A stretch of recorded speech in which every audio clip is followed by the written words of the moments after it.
How many of you, maybe it's better to ask this, how many of you have never seen an adaptation of Charles Dickens' A Christmas Carol? Okay, good. You're all Americans. When at the end of that story, when Scrooge has had his change of heart and he goes out that first thing Christmas morning, what's the crowd, what's the reaction to him? I mean, thinking of any of the versions you've seen. Huh? Surprise? Stunned? But they all come back. They're all like, yes, we like this. Yeah. Eventually. For my family, we have two that we cling to and forever we'll say are the best. Is the 90s, maybe late 80s, early 90s, Patrick Stewart's version that was on TNT years ago. Probably the best ever, no matter what you think. And then Disney's with Jim Carrey, another incredible rendition.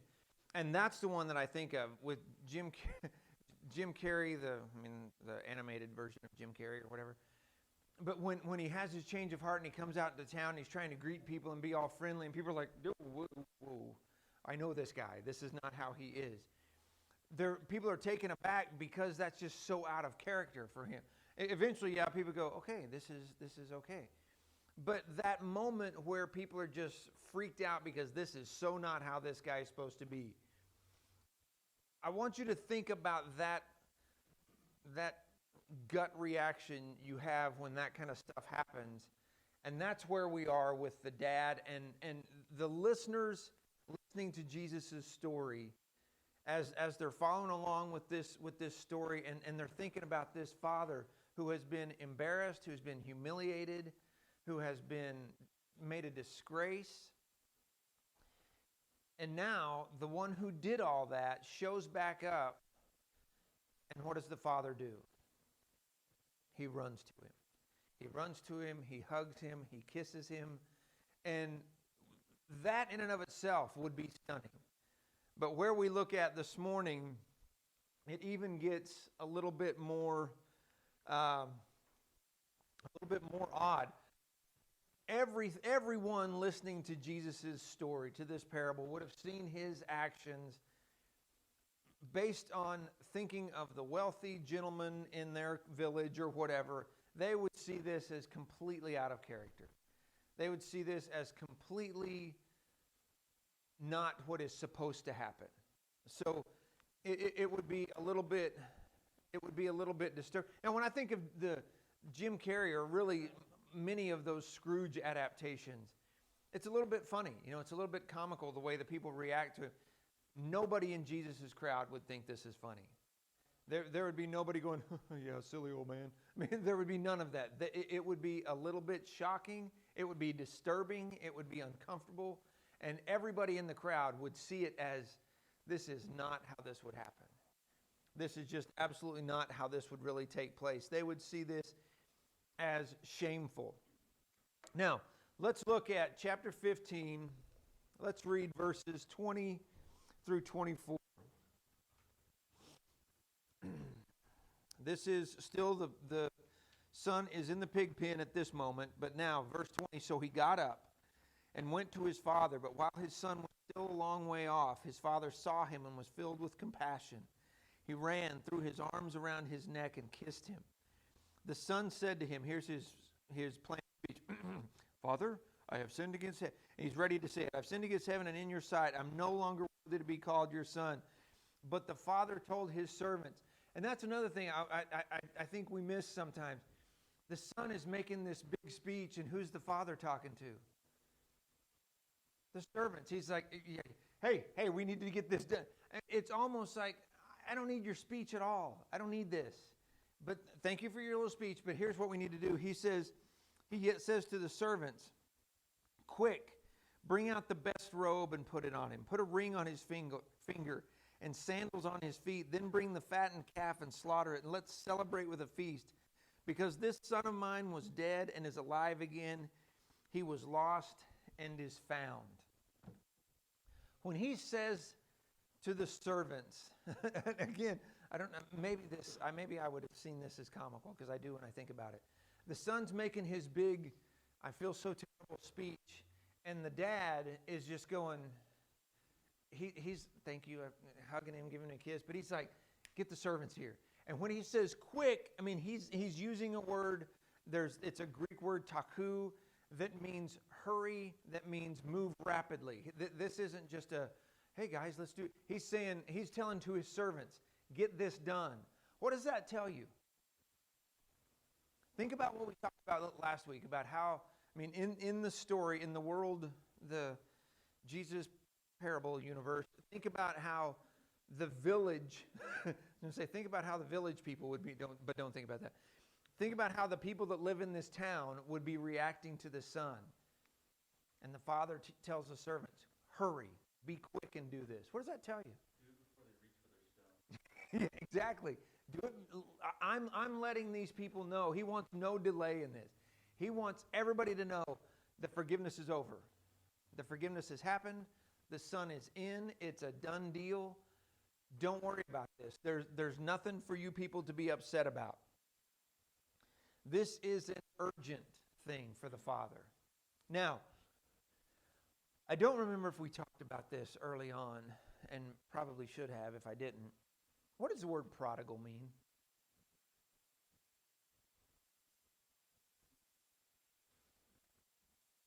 The definition that you had? Just what does it mean to you? I mean, what does it mean? Google it, whatever. Or you tell me. Oh, no, I mean the reckless spending and, well, what you have. That's good. Paying attention. Because one I don't understand is it says freely giving. That doesn't seem like it should be the same. Okay. Everybody hear Linda?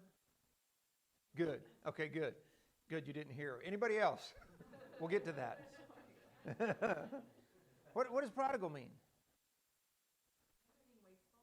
Wasteful? When we hear in the expression, the prodigals come home, what does that mean to us? Man, I really should have covered this, apparently.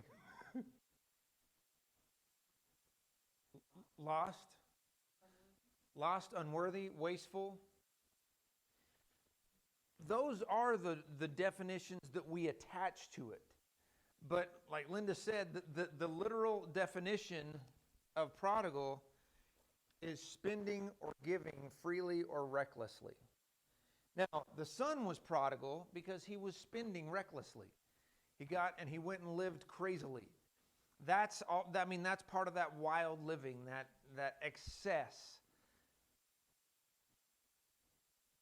But what we see right now is the father is now the prodigal. Because he is being excessive. He's being wasteful. He's being extravagant in his reception of his son. Guy just passed away last week. A guy named Timothy Keller is a evangelical pastor of some sort or another. Had a big church, I think, in New York. Incredible writer, this guy. He has a book called The Prodigal God that writes the whole perspective of his book is from the Father's perspective. And I mean, making the obvious connection that this is God. And the point is, now it's the Father who has become the prodigal. He's the one who is being wasteful. He's the one who's being extravagant.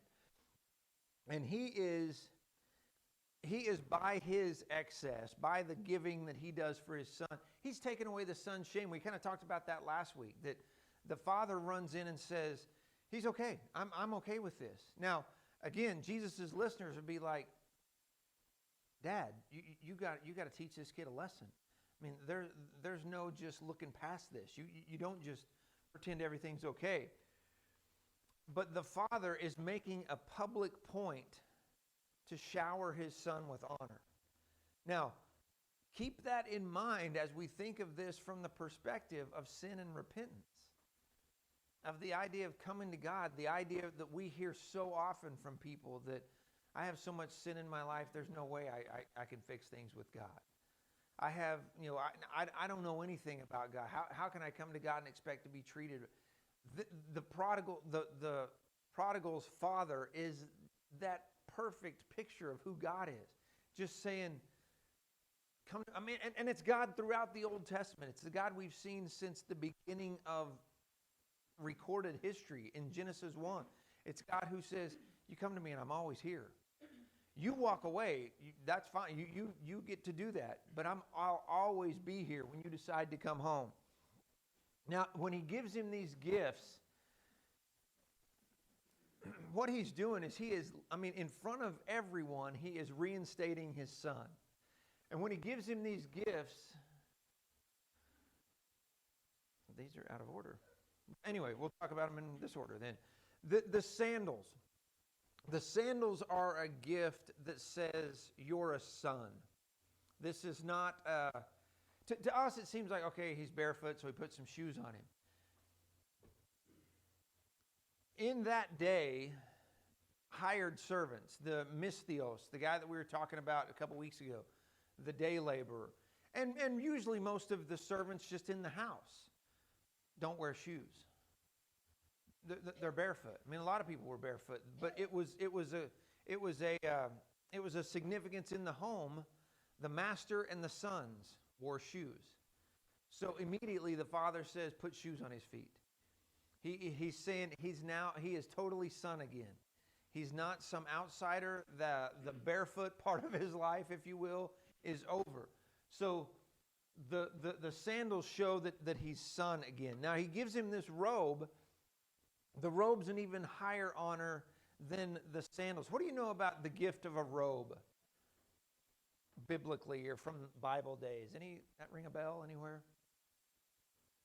Like the robe that was the multicolored robe. It was for someone of honor. Yeah. Think Joseph gets the coat of many colors, the robe his father gave him. And what was the reaction in that situation? And for us, sometimes we think, big deal. Dad gave him a shirt. Why is that such a big deal? It was a big deal. The word used here is literally, it's a first-ranking garment. This would be like his tux that he wore to like special events, to weddings, to when a dignitary from another community comes to visit. This is the robe that the father would wear. And he gives it to Pig Boy. He gives it to this kid out on the road in front of everyone. He gives him this robe that is an incredible sign of honor. Then the ring. This picture, you probably, I don't know if you can see it or not. I don't know why I picked this one. What do you know about rings? Like the importance of rings in in many, many centuries.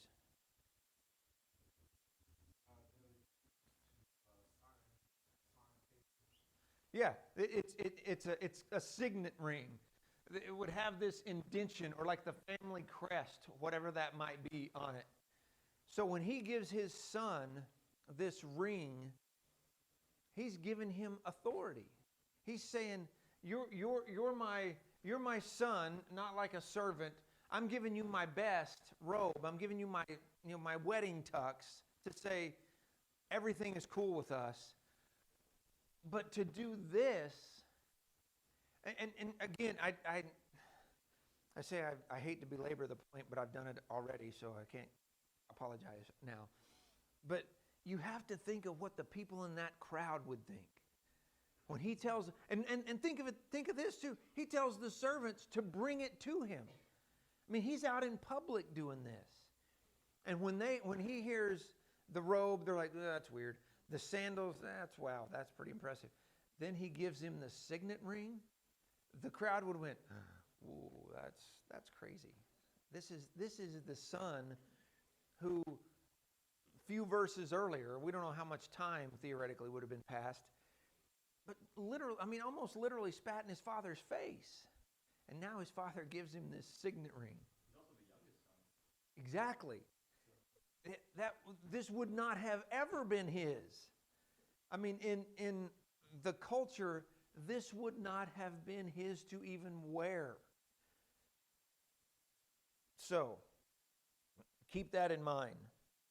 Because this whole idea of the authority and what Adam just said about being the youngest son, never mind that he's the punk son that ran away and spent all his money. He's the youngest.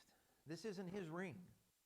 Remember that. So let's talk for a minute about the big picture in all of this. Because again, as Jesus tells these parables, the advantage we have is that we have them written down and we can do this. And we can kind of talk about them phrase by phrase. Jesus' listeners, like I said, I think I've said this 100 times too, is I picture Jesus kind of at least giving them a couple of beats pause between thoughts so people can kind of go, wait, what did he just say? So let's take that pause and let's think of what just happened. Father ran to him, which, you know, if there's a period at the end of the story right there, it's already ridiculous.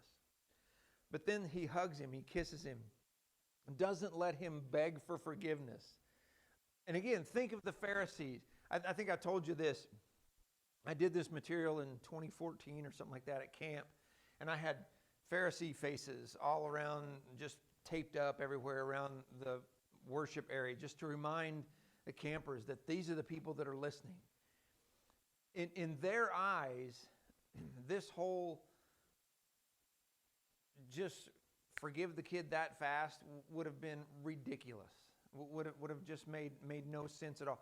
Then to add these other gifts that he gives him is they wouldn't grasp this at all. The father is showing that he is all in on this son. He's going to have a huge banquet. He's going to have a party like maybe they haven't had before. But he's letting everybody know. He says, the best I have, I'm giving to my son. Now, look over to Philippians chapter 2 real quick. The book that I've gotten a great deal of this material from, there's been about 3 of them. The Prodigal Father, and then this book called Aha by a guy named Kyle Idleman, and then A Tale of Two Sons by a guy named John MacArthur that is just a fabulous book. I don't agree on any of those 3 guys' theology all the way, but man, A Tale of Two Sons is fabulous. But one of the things John MacArthur gets some grief for is he directly compares the Father to Jesus. That the Father in the parable is Jesus himself. Now, I mean, Jesus is God, right? Jesus is God, God is Jesus, the Holy Spirit is Jesus, is God is Holy Spirit, you know, however that makes your brain hurt.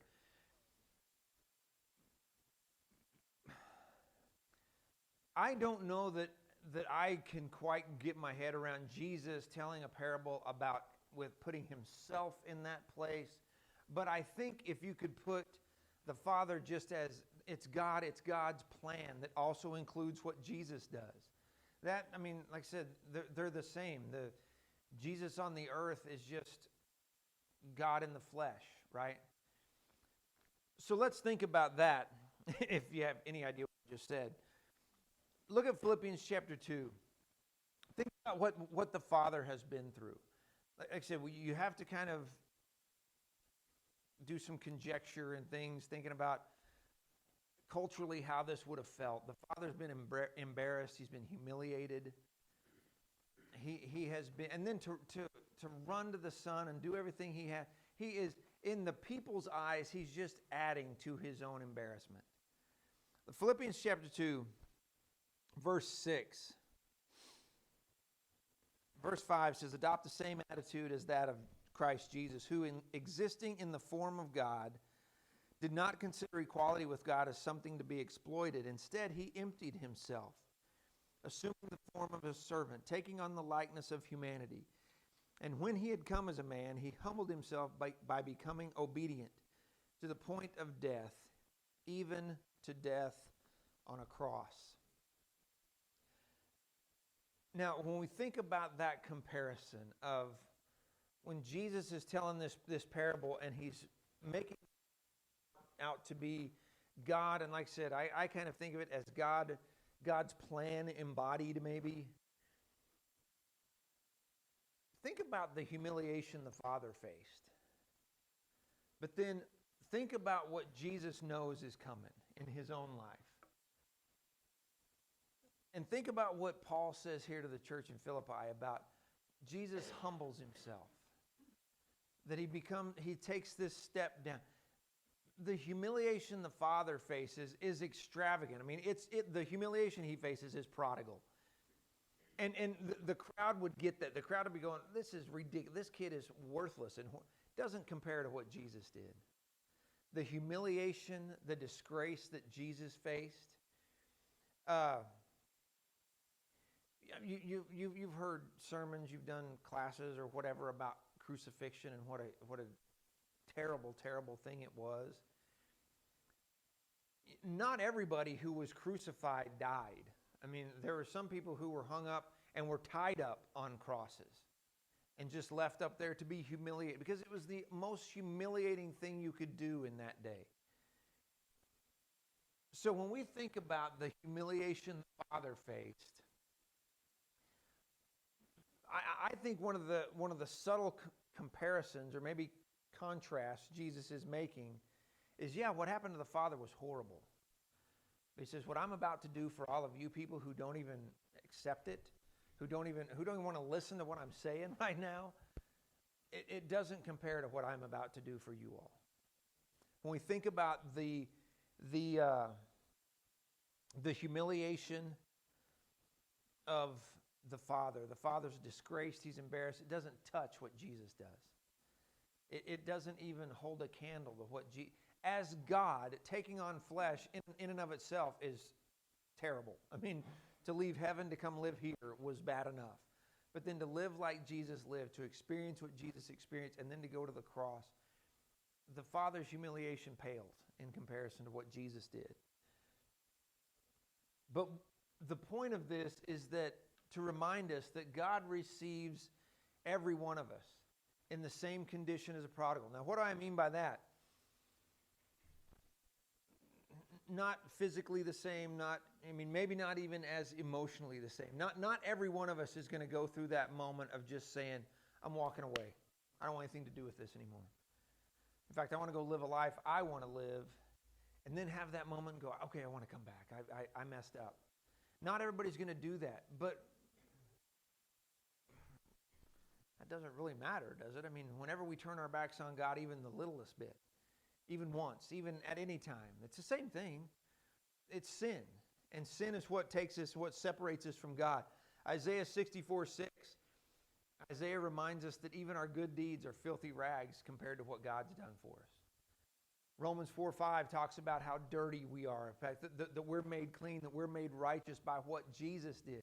The humiliation that Jesus went through is what takes away the humiliation and the disgrace that should be ours.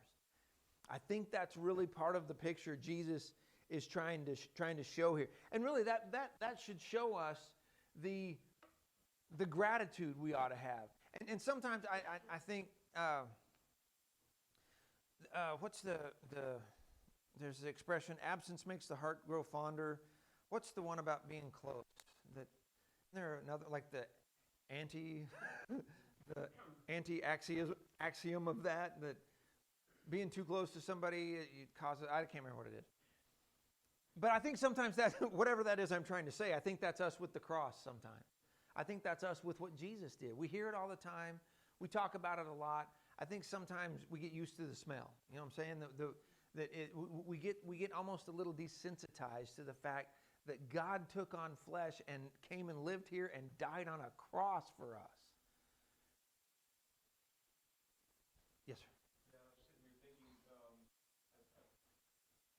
most of the time as I'm thinking about what Jesus did on the cross, by going to the cross, is thinking about it in terms of, he went and punished for what I have done. Mm-hmm. And, but when you think about it just in that way, you kind of forget about his willingness to go. Yeah. I mean, he went willingly. He wasn't just dragged off under somebody else's control and put through a terrible punishment Yeah. for my sin. He willingly went there. Yeah, when you think about the fact that the first chapter of Ephesians says that this was God's plan from before the foundation of the world. I mean, it wasn't they got to, I don't know what the time would be. It wasn't like they got to 10 BC or I don't know what you'd call it then, but that time period went, well, here's what we're going to have to do, Jesus. And it's like he's going to have to prepare his mind. This has been the plan forever. And when we think about, and John 1 talks about, the creator of everything is the one who died on the cross. I mean, it's unfathomable. Now, when we think, let's get back to our crowd here. When we think about the people standing there listening, at some point, we looked in the first couple of weeks about those verses that talk about those who want to hear are going to hear. Those who don't want to hear, they're not going to get it. There's got to be some people in this crowd starting to go, hey, he's talking about God and God, welcoming people like me back. But to a portion of that crowd, at least, this whole idea would be repugnant. I mean, no way. Because that's the Pharisees' mindset. And we talked about that a couple weeks ago too, about their worldview has been so structured based on some passages that are absolutely right about God hates sin and all this, and God will curse those who are in sin. But we were talking about this the other day. It's easy for me to point a finger at the Pharisees and talk about what bad, terrible people they are. But then I go, well, wait a minute, I think that's I'm that way. I'm a right and wrong person. And I'd look at verses and go, well, that's what that says. But then I have to flip again and go, but there's so much that talks about God's forgiveness. I mean, Hosea, the whole life story of Hosea is a picture to show how much God wants to forgive sin. I mean, he makes Hosea go marry a woman given to adultery. Whether she's a prostitute or not is up to debate, but she's not a good person. But the whole point was God says, I want to use your life to show how much I care about your people. So those listening who are sitting there thinking, no way God would do this. The fact is, you think about what the Father's doing. He's showing incredible compassion. And we make the comparison again to the cross. Christ on the cross showed the absolute best of God, which is what? What traits of God do we see with Jesus on the cross? Love. What was it? Forgiveness. What was the other one? Sacrifice. What? Yeah. Yeah. The steadfastness. Humility. How about a plan? I mean, that it like Jeremy was saying, that it was even that God took the time to think about what we would need. Now, when we see this Father, and like I said, we have to kind of flesh this out a little bit, but when it says that the Father saw him coming a long ways off, that's the Father has a plan. When I see my son, because I hope and I pray that sometime he'll come back. And when he comes back, I'm going to be ready. And it's unreal. I mean, I don't know. Okay, I got to move on. Yes. There it is. Familiarity breeds contempt. Thank you. I know I wasn't just making something up. Thank you, Google. Yeah, exactly. There it is. But, when we think about Christ on the cross showing, putting even the ring, sandals, and robe to shame. Showing God's grace, His mercy, His compassion for us as humanity. That's why Paul says in Philippians 2, that's why he says, became obedient to the point of death. And he says, even the death on a cross. Because Paul's saying, not just any old death, but even going to that point of utter disgraceful humiliation is what Jesus did for us. And that's why, as Paul closes that thought back in Philippians chapter 2, he became obedient even to the death on a cross, and he says, for this reason, God highly exalted him and gave him the name that is above every name, so that at the name of Jesus every knee will bow in heaven and on earth and under the earth, and every tongue will confess that Jesus Christ is Lord, to the glory of God the Father. because Jesus was willing to take on that humiliation, that's what Paul says, is that because of that, God has exalted him. That's one of the key differences with this parable. Our Father in this parable doesn't ever get the exaltation. I think Jesus, well, we'll get there. I think Jesus leaves it that way on purpose. But let's go back to our story. Now, the son has been, if we're thinking we call this the prodigal son parable, right? This is the spot to end it. The son's home, he's got the gifts, he's got the big hug from dad, they're walking down the road with the robe, the sandals, the ring, but it doesn't end here. Why not? Because there's more to discuss. Now, there's a group in this crowd, the non-Pharisee group, who at this point, I overthink this, I think. I think if I was in this crowd, I'd be in tears. I'd be going, this is about what God does for people like me. That God says, come back. I'll welcome you in a second. Just come back repentant, and everything's good with us. But there's more to see. We talked about this idea that this having the servants bring this and interrupt his son's speech and say, quick, bring me this stuff. He's making sure this is public. Again, this is Jesus, I think, kind of taking a little, kind of a dig here. Maybe not a dig. He's making a point. He's saying, God doesn't hide his forgiveness. God isn't embarrassed about forgiving people. And by giving him this signet ring, let's go back to that idea. Because this is super interesting to me anyway, so hang in there. What he's given him is a right that's called usufruct. That's the Latin word. It means the use of the fruits. Now, let's think back to the beginning of the parable. The son says, give me my part of the inheritance. I'm out of here. Gives it to him. He leaves. At that point, everything, no changing, everything belongs to the older brother now. Everything left is the older brother's. When? When dad dies. Dad's still alive. So the dad still has ownership of everything.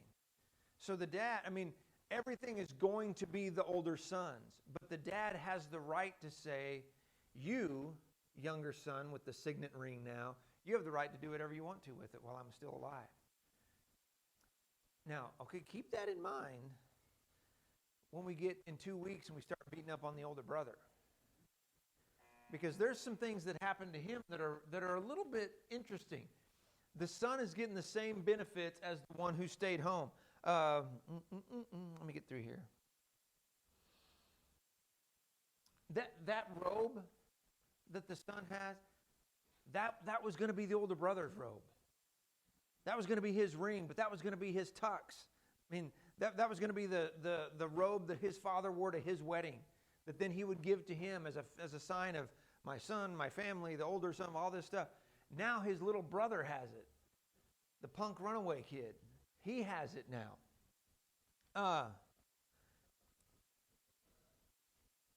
But what he's saying is this prodigal son now has full acceptance, full forgiveness, full responsibility. He's back completely, which is just bizarre. In a culture that is so built around honor and respect, which we're missing, quite honestly. And some other cultures today, it's not a 21st century thing, it's a Western thing. Some other cultures still have that. But this makes absolutely no cultural sense in Jesus' day. The whole idea of what the Father just did would be like, none of this is crazy. This is ridiculous. But that's the point. That's why the prodigality switches from the son to the father. He's the one now who's being extravagant. And that's the picture that Jesus wants us to see. This is God's grace. This is the amazingness of grace. When we think about sin when we sin. Every time we sin, especially when it's those intentional. I mean, and well, let's be honest, we sin intentionally sometimes. Every one of those is a slap in the face to God. Our father in the parable has been incredibly humiliated. He lets it go. I mean, as soon as he sees his son, that fast, it's done. He says, we're things are good. What's next here? So, I mean, the obvious point of the parable thus far is God saves the very worst of all of us. And the very worst of all of us might not be that bad compared to somebody. You know, I mean, it's not a comparison thing. We use the prodigal son to say, I'm not this guy. But wherever we are, I mean, wherever we are dealing with sin, we've walked away from God. And God says, come back and everything's fine. But he's also, in this moment, he's also making the reminder to the Pharisees, you've got a need too. That they don't see it. And we see that all through Jesus' encounters with the Pharisees. In Matthew 23, I've mentioned before, he just rips into them. Blind guides. I mean, he calls them all these things that it seems like he's been thinking for about 2 years, and he finally just uncorks on them. But they don't see how much they need repentance. And again, it's that, what was it again? What's the expression?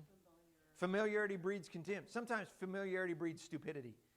Because we forget, we go to church all the time, so we probably don't have sin, right?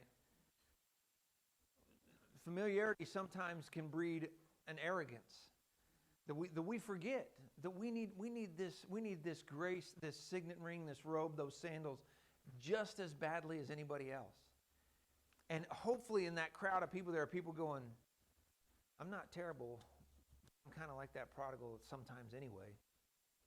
Because sometimes I do the same thing. Maybe not that extreme, maybe not as bad as that kid, but those Pharisees are just sitting there going, what on earth?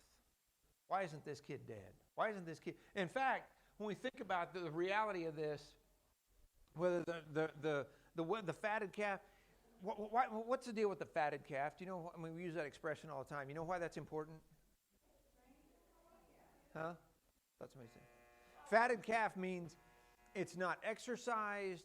It's overfed because its meat will be tender. It is literally the calf that is, we're going to eat you someday. So sit around and get fat because your meat's going to be really good. And you don't have one of those unless you have some money. The father may have already had a funeral service. And I'll tell you why I think that. Verse 24, what does he say about his son? My son who was dead is alive. And we talked about the Jewish idea of somebody leaving like that. You write, they're dead. They're dead to this family. So the whole picture, it's not just the joy that the son's come home. It's not just the joy that the father's not embarrassed anymore. It's redemption. It's reclamation. It's restoration. It is everything is okay now. His son's back. Everything's great. Oh, yeah, they all show up at once. And remember, think back to 15:10. When the person finds the lost coin, and it says there is the same rejoicing is in the presence of the angels in heaven. We always say, angels in heaven rejoice. I'm sure they do. But that verse says they're seeing somebody rejoice. That's the Father. The whole village, everybody listening is seeing this Father rejoice. It's a picture of God being happy when people come to Him.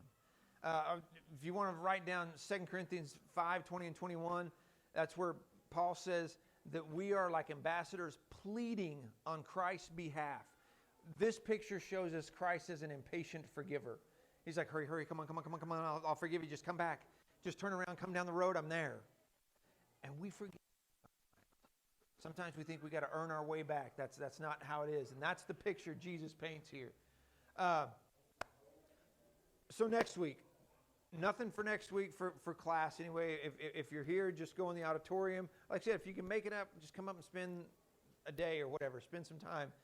But then next week, the week after, we'll get into our third main character. Any thoughts?